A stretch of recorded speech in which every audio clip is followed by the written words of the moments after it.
The streets of Zurich are a bit more crowded than they once were. The population of Switzerland is increasing by 80,000 a year. That's too many, say the supporters of this initiative. They think Switzerland is drowning in foreigners.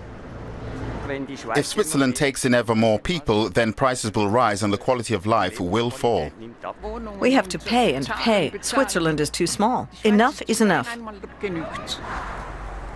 The Swiss People's Party launched the initiative against immigration. It opposes an envisioned agreement with the European Union that would allow EU citizens to live in Switzerland, provided they find a job within 3 months.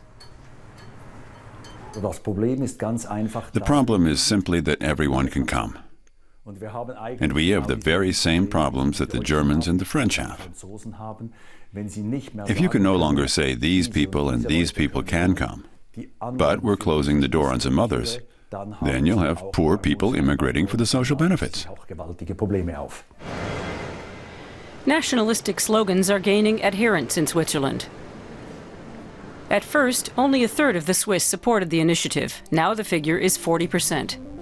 When an issue is controversial, Swiss politicians often launch popular referendums. And the balloting often ends in a big surprise. When it makes a suggestion that touches a nerve, even a minority can mobilize large parts of the population.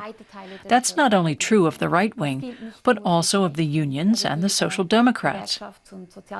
They don't have more than 20 or 30% of the voters either, and yet they sometimes mobilize as much as 70% of the voters in referenda. The other Swiss parties say the anti-immigration initiative is populistic. They all agree that immigrants have benefited Switzerland. People from 75 different countries work at the Basel University Hospital. Half the staff are foreigners, and many have risen to well-paid positions. Dr. Jens ECKSTEIN is responsible not only for patients, but also for hiring new employees. He often suggests colleagues from Germany.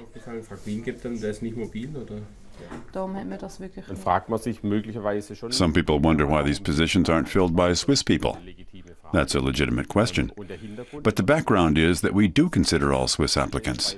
At least here we do. I can speak for myself. But the fact is, there aren't enough good Swiss applicants to fill all the positions we need to treat so many patients in such a big hospital. It's just not possible. Healthcare isn't the only field in which Swiss applicants can't meet the country's needs. Employers can't find enough IT specialists or cooks either. Immigrants contribute to the country's economic strength. Studies show they pay more into the social insurance than they receive. Nonetheless, more and more Swiss wish to remain among themselves. People reject migration, especially when a lot of immigrants come in a short period. That entails major changes, and people are simply afraid or they aren't familiar with the group, so they react negatively.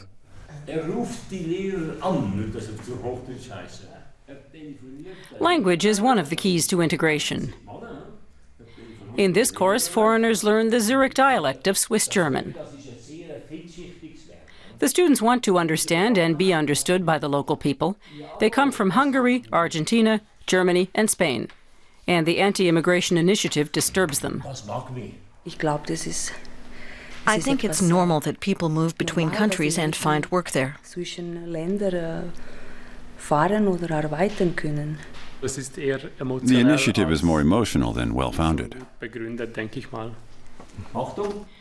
But even their teacher is worried about what he sees as an onslaught on Switzerland. No other country is as thronged. You could even say overwhelmed. This has nothing to do with xenophobia. These people who come from abroad, I like them. If the anti-immigration initiative succeeds, the consequences could be far-reaching. Up till now, Switzerland has probably benefited more than the European Union has from the agreements between the two. It would mean that Swiss companies might have very limited access to the European market, and the EU is by far the biggest sales market for Swiss exports.